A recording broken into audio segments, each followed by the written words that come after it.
Bonjour la famille, profitez de ce moment de détente avec nos histoires de charme.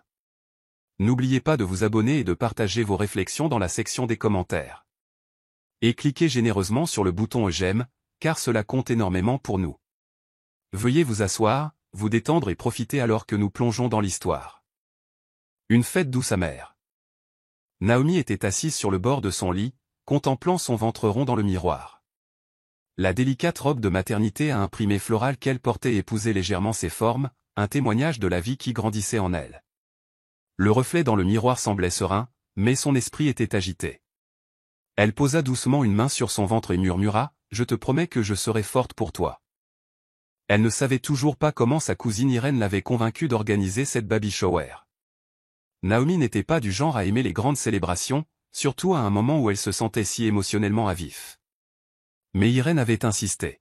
« Tu as tant sacrifié », lui avait-elle dit. « Laisse les gens te célébrer pour une fois. » Maintenant, alors que Naomi descendait les escaliers, la maison scintillait de bougies, de guirlandes lumineuses et de vases débordants de roses. Un subtil parfum de vanille flottait dans les pièces. Ses amis, ses collègues et ses parents s'affairaient, déposant des cadeaux sur une table. L'air était festif, mais Naomi ne parvenait pas à se défaire du malaise qui la tourmentait depuis des semaines. Elle aperçut Irène dans la cuisine. « Te voilà. Comment te sens-tu » Naomi força un petit sourire. « Je vais bien. C'est magnifique. Merci. Tu es sûr que ça va » demanda Irène à voix basse. « Tu as l'air fatigué. » Le regard de Naomi dériva vers la porte du fond.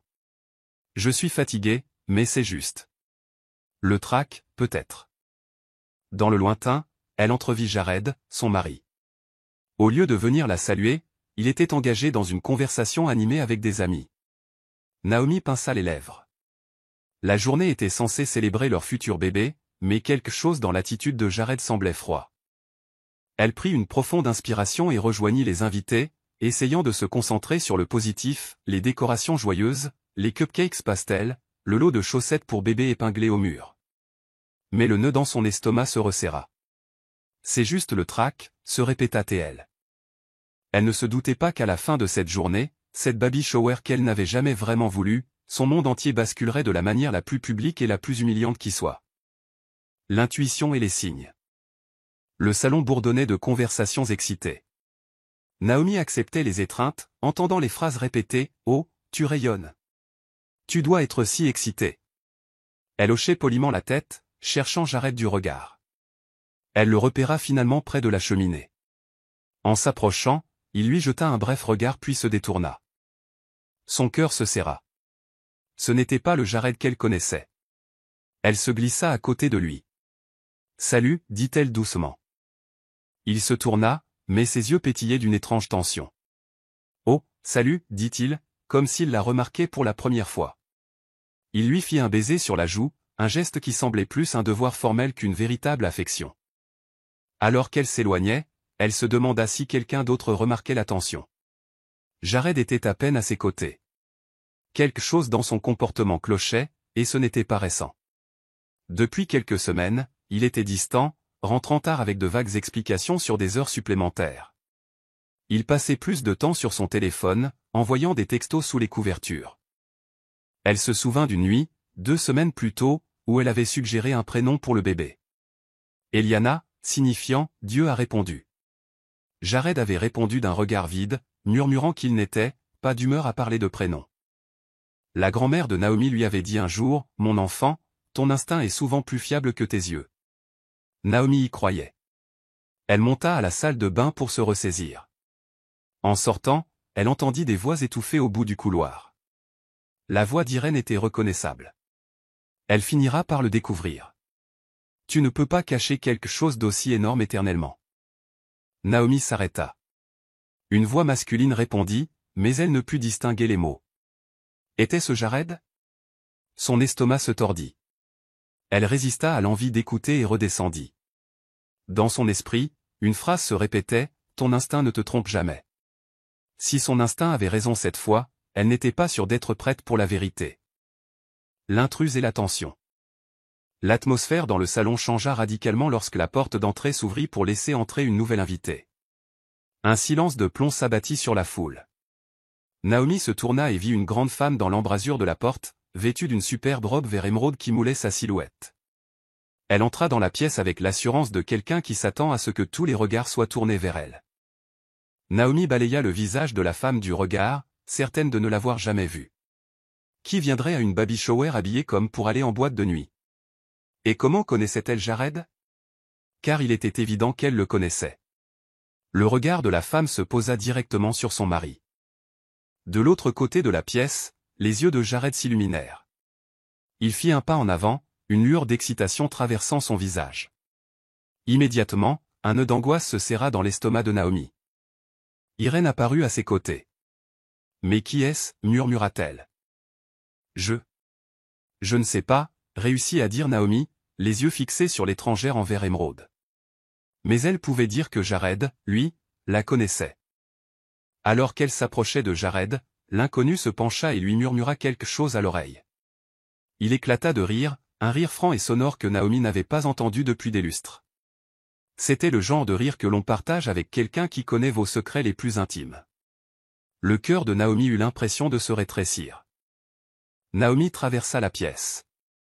Au moment où elle atteignit Jared, l'étrangère avait posé une main manucurée sur son bras. « Jared » commença Naomi. Il se tourna, surpris. « Oh, Naomi. Je prenais juste des nouvelles. » Les yeux de Naomi se tournèrent vers l'étrangère. « Bonjour, je suis Naomi. Je ne crois pas qu'on se soit rencontrés. » La femme haussa un sourcil parfaitement dessiné. « Kiana » répondit-elle. « J'ai tellement entendu parler de vous. » Il y avait quelque chose dans le ton de Kiana, un sous-entendu suffisant qui fit frissonner Naomi. Elle remarqua aussi comment le regard de Kiana revenait sans cesse vers Jared, comme pour lui envoyer un signal privé. Le cœur battant la chamade, elle retourna s'asseoir pour ouvrir les cadeaux, mais son esprit restait fixé sur Kiana. Irène s'assit à côté d'elle, scrutant la foule. « Je n'ai pas confiance en cette femme » murmura-t-elle. Naomi ne pouvait qu'acquiescer, un frisson glacial parcourant son échine. Quelque chose chez Kiana, la façon dont elle se comportait et sa familiarité instantanée avec Jared, déclenchaient toutes les alarmes dans son esprit. L'humiliation publique. L'ouverture des cadeaux continua. Mais à mi-chemin, Naomi entendit quelqu'un murmurer derrière elle, « C'est Kiana, la maîtresse. » Le souffle coupé, elle se retourna. Deux parentes éloignées jacassaient, l'air coupable. Irène, ayant également entendu, se pencha vers Naomi, les yeux écarquillés d'alarme. La maîtresse. Les mots martelaient dans sa tête.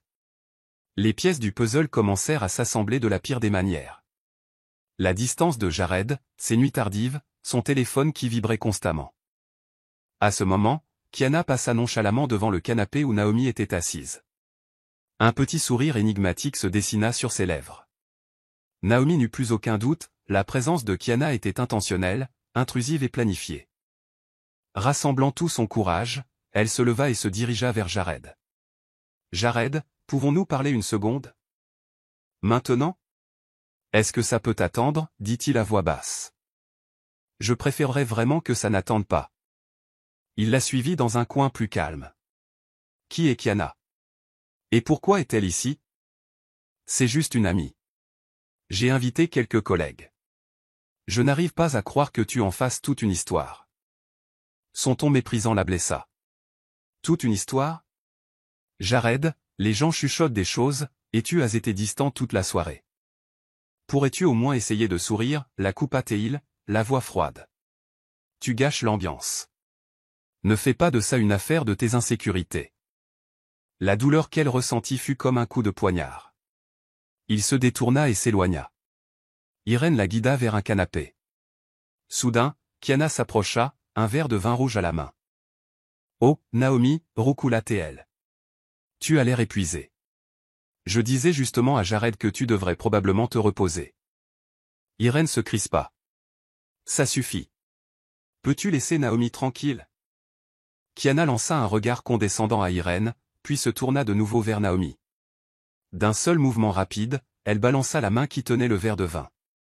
Le liquide rouge foncé fusa dans les airs, semblant se mouvoir au ralenti, et éclaboussa la robe de maternité blanche de Naomi. Une tache rouge choquante s'épanouit sur son torse comme une blessure. Des halètements résonnèrent dans la pièce. Naomi regarda sa robe ruinée, le cœur battant si fort qu'elle crut qu'elle allait s'évanouir. Le chaos et la trahison. Dans la foulée, le salon explosa en une cacophonie de bruit. Des cris de choc, des chuchotements nerveux. Quelques invités, horrifiés ou excités, sortirent leur téléphone, capturant le moment précis. Irène se précipita pour protéger Naomi des caméras. « Arrêtez de filmer » hurla-t-elle. Jared accourut, le visage empreint d'alarme. Un instant, Naomi se sentit soulagée. Enfin, il va me défendre. Mais ce soulagement s'évanouit dès qu'il parla. Naomi, calme-toi, dit-il d'un ton réprobateur. C'est juste du vin, d'accord? Pourquoi as-tu l'air sur le point de faire une crise? Naomi le regarda, incrédule. Jared, murmura-t-elle, la voix tremblante. Kiana m'a jeté du vin dessus. Tu me dis vraiment de me calmer? Kiana se tenait à quelques pas, les bras croisés, un léger ricanement sur le visage. Ne faisons pas de scène, répéta Jared. Mais il était trop tard. La scène était là, crue et mortifiante. Les téléphones enregistraient chaque seconde douloureuse. Irène, exaspérée, se retourna.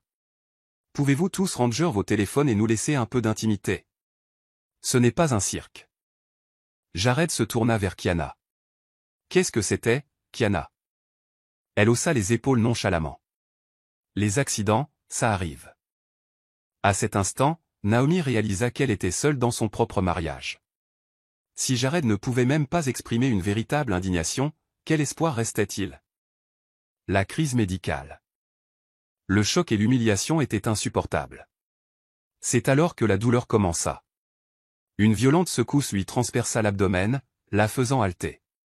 Elle se cramponna au dossier d'une chaise pour se stabiliser. La crampe revint, plus féroce, lui faisant plier les genoux. Irène se précipita. Naomi? Tu es pâle. Qu'est-ce qui ne va pas? C'est juste. Une douleur, balbutia Naomi, grimaçant. Est-il trop tôt pour le travail? Je n'accouche que dans 3 semaines, pensa-t-elle frénétiquement. Soudain, la foule autour d'elle sembla s'estomper. Une autre contraction la saisit, si intense qu'elle la mit presque à genoux. Naomi.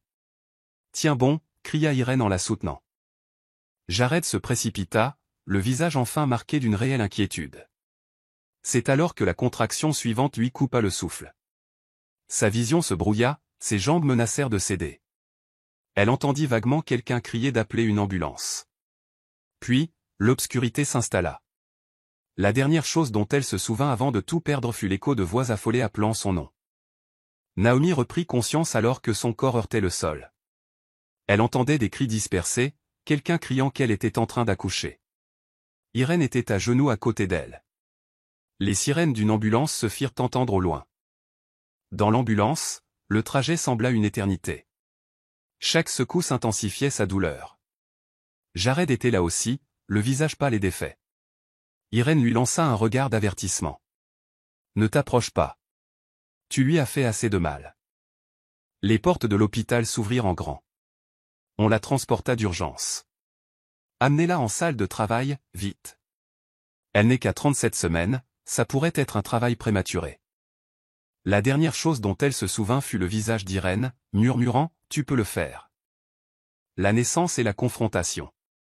Quand elle reprit plus clairement conscience, elle se trouvait dans une salle de travail privée. Le rythme cardiaque de son bébé était toujours fort. Irène se tenait à ses côtés.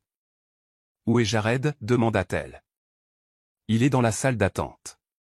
Les médecins ont pensé qu'il valait mieux que tu aies un minimum de stress. » Plus tard, Jared passa la tête dans la pièce. « Naomi, puis-je entrer ?» Elle lui fit signe d'entrer.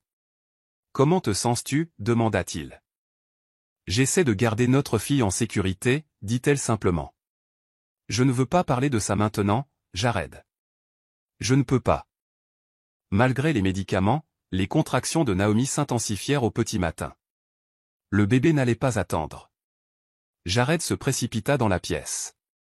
Malgré sa colère, dans ce moment de douleur intense, elle avait besoin de soutien. Quand elle tendit la main, il la prit sans hésiter. Après une lutte acharnée, un petit cri perçant et magnifique résonna dans la pièce. Naomi s'effondra contre les oreillers, en larmes. Les médecins lui tendirent son nouveau-né. « Elle est parfaite », murmura Naomi, la voix pleine d'émotion. Pendant quelques instants glorieux, le monde extérieur disparut. Il n'y avait que Naomi et sa petite fille. Jared planait au-dessus d'eux, le visage un portrait de crainte et de chagrin. Pour l'instant, elle laissa ce moment être consacré à leur fille. Quelques heures plus tard, dans sa chambre de convalescence, Jared entra avec un bouquet de lys blanc. « Il symbolise les nouveaux départs, je crois, dit-il. » Le silence s'étira. « Naomi, je suis tellement désolé pour tout. Tu l'as amené à ma baby shower, murmura-t-elle. Tu allais me le dire un jour ? » Il hésita, et ce moment de silence fut une confirmation. « S'il te plaît, pars, dit-elle, incapable de supporter sa vue. Alors qu'il se dirigeait vers la porte, elle parla de nouveau. « Jared. » Il se retourna, une lueur d'espoir sur son visage. « Ferme la porte derrière toi. » La tempête virale et la renaissance. 2 jours plus tard, Naomi rentra chez elle. Irène lui avoua alors qu'elle soupçonnait la liaison de Jared. Elle avait vu Jared et Kiana ensemble quelques semaines auparavant. Elle l'avait confronté, et il avait promis de rompre.